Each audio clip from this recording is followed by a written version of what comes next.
100 दोषियों को सजा मिल जाए, एक निर्दोष सजा न पाए, उसके बदले अगर 100 दोषियों को सजा मिल जाए तो कोई दिक्कत नहीं है, न्याय की ये आधारशिला है। एक निर्दोष को बचाने के लिए अगर 100 लोगों को उसमें इन्वॉल्व करके उनको सजा दिला दिया जाए उस निर्दोष को बचाने के लिए, तो उसको ही न्याय कहते हैं। निर्दोष को बचाना ही इस ज्यूरिस्प्रूडेंस का, इस न्यायिक प्रणाली का, जुडिशियल सिस्टम का नियम है। एक बात। दूसरा ये कि कोई भी आदमी जन्म से, कर्म से, मन से, वचन से अपराधी नहीं होता है। इसलिए कानून ये कहता है कि जब तक उसका कानून साबित ना हो जाए, वो दोषी साबित ना कर दिया जाए, तब तक उसे अपराधी नहीं माना जा सकता। ये ज्यूरिस्प्रूडेंस का और कानून का एक मूल मंत्र है। इन्हीं दो चीज़ों पर मैं बात करूँगा। वो ये है कि ये चीज़ें आई कहाँ से। खास करके ये चीज़ें वहाँ से आई जहाँ पर सुपर डेमोक्रेसी अडॉप्ट की गई। उन देशों में जहाँ डेमोक्रेसी का सुपर स्ट्रक्चर तैयार हुआ, उसके चलते वहाँ ह्यूमन राइट्स पैदा हुए, मानवाधिकार पैदा हुए, और मानवाधिकारों के चलते हर आदमी को जीने का, रहने का, शांति प्रिय ढंग से अपने बिजनेस का, अपने व्यवसाय का, अपने जीवन के लाइफ स्टाइल को चलाने का एक अधिकार दिया गया। ये सुपर डेमोक्रेटिक कंट्री से लिया गया है। इसलिए यहाँ भी जब हमारा संविधान बनने लगा तो संविधान में इसीलिए 4 शब्द जो आए हैं, जो हीरे हैं इस कॉन्स्टिट्यूशन के, वो justice, liberty, equality and fraternity. ये जो 4 शब्द आए हैं ना, ये 4 शब्द ही से ये जो ज्यूरिस्प्रूडेंस आज विश्लेषित किया जाता है, कोर्टों में विश्लेषित किया जाता है, कोर्टों में बहस की जाती है, जज उसका उत्तर प्रत्युत्तर करता है, वो इसी बेस पर करता है कि आखिर में न्याय कैसे सुसंगत हो और कैसे हर आदमी को न्याय मिल सके, इसकी व्यवस्था करता है और वो सुनता है। तो ये जो 4 शब्द आए, उन शब्दों का ही अर्थ ये है कि हर आदमी को रहने का, हर आदमी को कपड़ा पहनने का, हर आदमी को अधिकार के साथ अपना जीवन यापन करने का जो कानून बना, उसी के चलते ये सब ड्रा किए गए कि आखिर बात तो ठीक है, लेकिन हर आदमी को न्याय कैसे मिल सकता है। तो इसमें 2-3 चीज़ें मैं साफ करूं कि जो सहायता होती है, वो सहायता इस रूप में होती है कि कोई आदमी गरीब है, कानून से लाचार है, कानून की भाषा नहीं समझता है और कानून के शिकंजे में आ गया,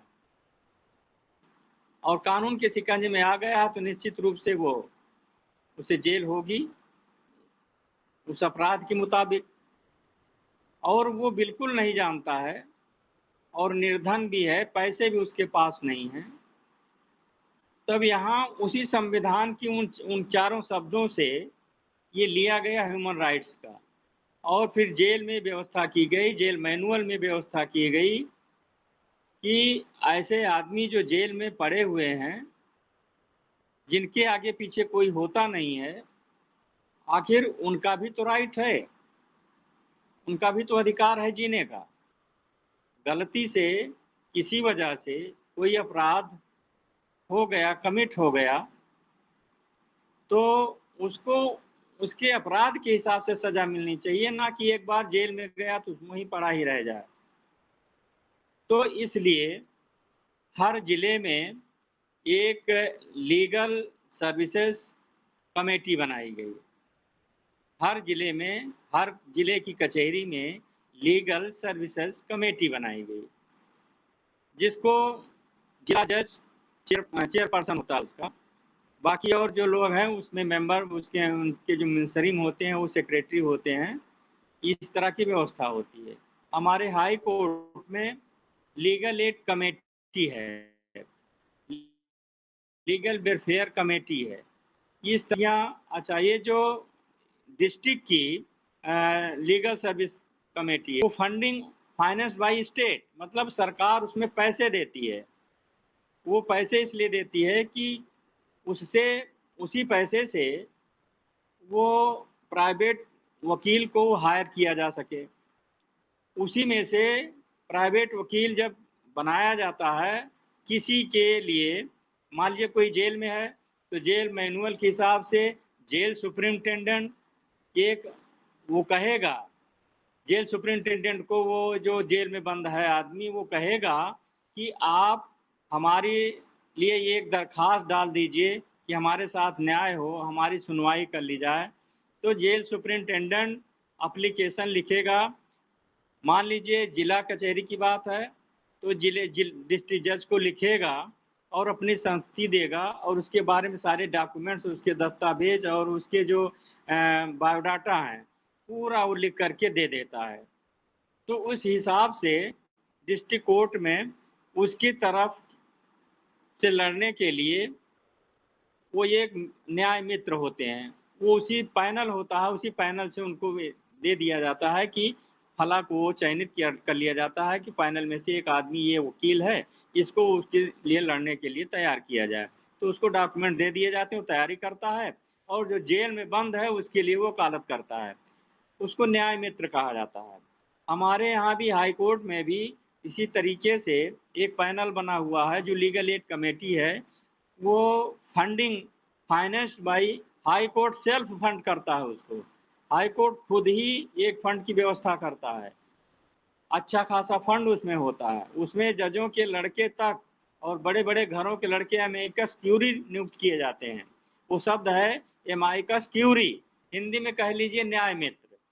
वो एमाइकस क्यूरी जो होता है वो अपॉइंटेड बाई हाई कोर्ट जज, एनी जज, या उस कमेटी के द्वारा कोई भी वकील हायर किया जा सकता है, पैनल भी बनाया जा सकता है, पैनल से वकील को अपॉइंट किया जा सकता है। वो वकील, मान लीजिए किसी को आजीवन कारावास हो गया है, उसका कोई वकील नहीं है, किसी को 10 साल की सज़ा हो गई है, उसके पास कोई वकील नहीं है, और निर्धन से निर्धन आदमी है, कोई अपराध जाने अनजाने में हो गया है और उसकी तरफ से कोई नहीं है, तो जो अपील आएगी वो जेल मैनुअल के हिसाब से जेल सुपरिटेंडेंट हमारे यहाँ रजिस्ट्रार को वो लिखेगा कि साहब इस तरह की बातें हैं, उसका बायोडाटा पेश करेगा, और उसके बाद जेल अपील वो तैयार होगी। और जब जेल अपील वो कोर्ट में आएगी तो दो चीज़ें हैं, एक तो हाई कोर्ट का जज जिसके सामने इस तरह की जाती है अपील, वो खुद ही भरे कोर्ट में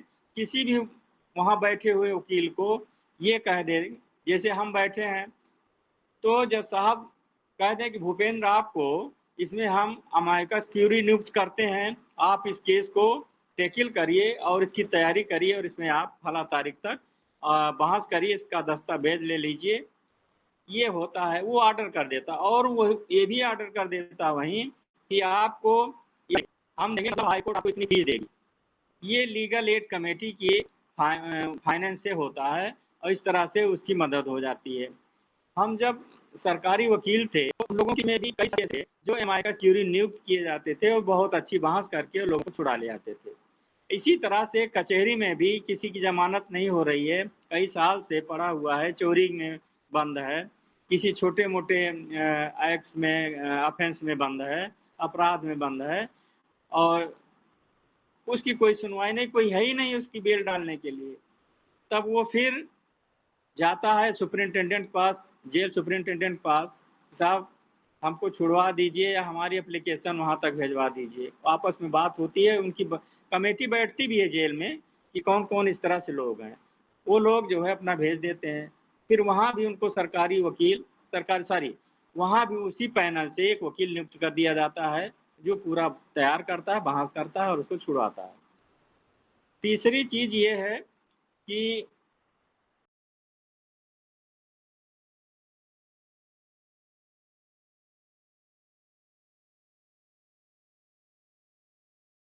हम लोगों ने एक ऑल इंडिया लॉ काउंसिल बनाया हुआ है।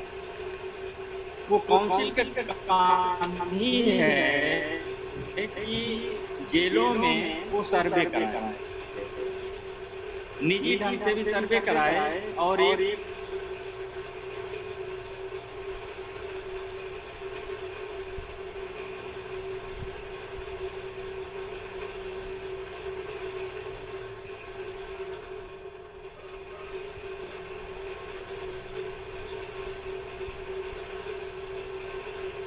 एक तरीके का एनजीओ होता है।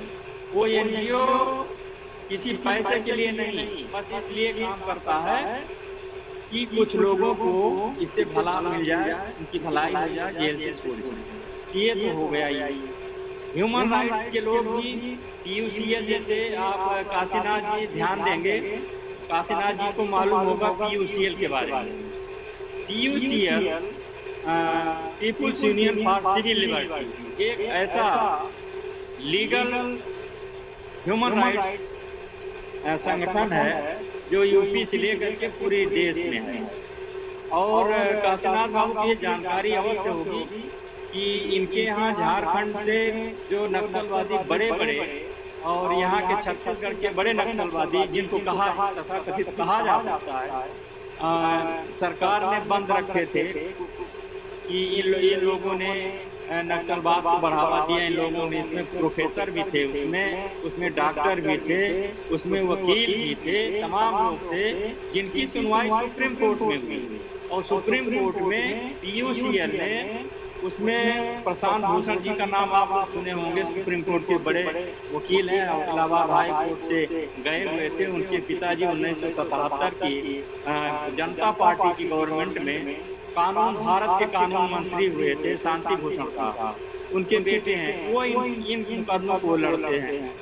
और एक दोस्त और हैं कॉलिन गुंजालविस साहब भी ह्यूमन राइट्स के लिए, ऐसे लोगों के लिए, जैसे आप सूरीनाम जो लेडी थी आपकी छत्तीसगढ़ की, जिसके प्राइवेट पार्ट में ईंट पत्थर डाल दिए गए थे। काशीनाथ जी शायद इस कहानी को, इस कथा को जानते होंगे कि यहाँ की जो पुलिसिया रोब थी, जो पुलिसिया तांडव था, उस सूरी को, सोनी सूरी शायद नाम था, उसको इस रूप में प्रताड़ित किया गया था कि उसके पूरे जीवन को नष्ट करने की कोशिश की गई। लेकिन उस बहादुर महिला ने अपनी जंग छोड़ा नहीं और डटी रही।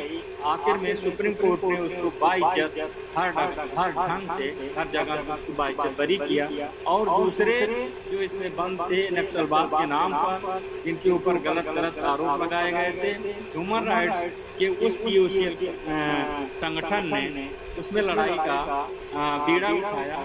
और बड़े बड़े वकीलों ने बिना फीस लिए उसमें उस संगठन के माध्यम से लड़ाई लड़ने का काम किया और आज भी लड़ रहे हैं और वो सफल। तो इस तरीके से तमाम जो एसोसिएशन बने हुए हैं, लीगल कमेटी है, वकीलों के बने हुए हैं, प्राइवेटली भी बने हुए हैं, संस्थागत हुए हैं, इन सबका भी ये कि हम लोग इनके यहाँ या ये खुद सर्वे करा करके उन लोगों के बारे में जेलों से पता करते हैं, उनके डॉक्यूमेंट मंगाते हैं और उनको मुकदमा लड़ते हैं और इन लोगों को जेल से छुड़वाते हैं। तो सहायता के लिए एक ये है कि जेल मैनुअल के हिसाब से जेल सुपरिटेंडेंट जो बनती है, उसके लिए वो डिस्ट्रिक्ट जज को लिखता है। उसके लिए मान लीजिए हाई कोर्ट का मामला है तो वो लिखता है अपील के रूप में, जेल अपील के रूप में हाई कोर्ट के रजिस्ट्रार को लिखता है, वो तैयार होती है। और जो लीगल कमेटी है, लीगल सर्विसेज कमेटी है, वेलफेयर कमेटी है, ये फाइनेंस बाई स्टेट होती है, फाइनेंस बाई हाई कोर्ट होती है। तो इसलिए मैं समझता हूँ कि मैं जो समझा पाया हूँ आप लोगों को वो ये है कि जो लोग बंद हैं, जो लोग किसी भी ऑफेंस में बंद हैं, किसी भी अपराध में बंद हैं, उनके लिए ये लड़ाई लड़ी जा सकती है। क्योंकि जब तक लड़ाई नहीं लड़ी जाएगी तब तक उनको कैसे हम कह सकते हैं कि वो अपराधी हैं। तो निरपराध साबित करने के लिए उनकी लड़ाई इस रूप में लड़ी जा सकती है और उसकी जानकारी हम लोगों को भी होनी चाहिए, हमारे संगठन को भी होनी चाहिए, ये हमारे लोगों को भी होनी चाहिए कि किस तरह से उनकी सहायता हम करें और उनको जेल से छुड़ाएं और ये आखिर क्यों अपराध हम लोगों के बीच में क्यों इस तरह के अपराध पल रहे हैं, उन अपराध को भी हम लोग इंगित करें, उनको दूर करने की कोशिश करें। कानून तो अपना काम करेगा, अगर आप नहीं लड़ेंगे तो कानून का जो मतलब होता है कानून अपने हिसाब से जिसकी जैसी सत्ता होती है वैसे वैसे कानून लागू करता है। और हम लोग ये समझ रहे थे इसमें सोशल जस्टिस लिखा हुआ है, जस्टिस इक्वलिटी फ्रेटर्निटी लिबर्टी लिखा हुआ है, उसी को हाईजैक कर लिया गया और हाईजैक करके प्राइवेटाइज हर चीज़ को कर दिया गया, उसमें न्याय भी आ गया। अब न्याय का एक नमूना आपके सामने आया कि दिल्ली हाई कोर्ट का जो इलाहाबाद से ही गया हुआ था, जो हम जिसके साथ हम भी सरकारी वकील थे, वो वहाँ high court Delhi high court तक पहुँच गया था जज, उसके यहाँ अफजला नोट बोरों की में मिला। ये सब तरीके अपना लिए गए और न्याय की परिपाटी जो है अपने आप ये लोग दूषित कर रहे हैं और जानबूझ करके दूषित किया जा रहा है कि अगर ऐसा नहीं किया गया तो जो हमारी पुरानी सत्ता है, जो हमारे पुराने ख्यालात हैं, जो हम आम जनता को थोपते आ रहे हैं, गुलामी उनसे कराई जाती रही है, वो हम कैसे थोप सकते हैं? वो इसी तरीके से थोप सकते हैं कि इनके काम छीन लिए जाएं और इनकी नौकरी छीन ली जाए, इनकी खेती नष्ट कर दी जाए, इनकी किसानी नष्ट की जाए, इनको काम ना मिले और ये बिलबिलाते नज़र आवें और अपराध करें, हम इनको जेल में डालें, इनको गुलाम बना लें। इसलिए मित्रों, ये जो विषय रखा है इसके बड़े बड़े पहलू हैं और इन पहलुओं पर भी हमको गौर करना पड़ेगा, तब जा कर के हम न्यायिक प्रणाली को, न्यायिक व्यवस्था को समझ पाएंगे और संविधान को वास्तविक रूप में लागू करने की बात भी कर पाएंगे। इन्हीं शब्दों के साथ मैं अपनी बात समाप्त करता हूँ। जय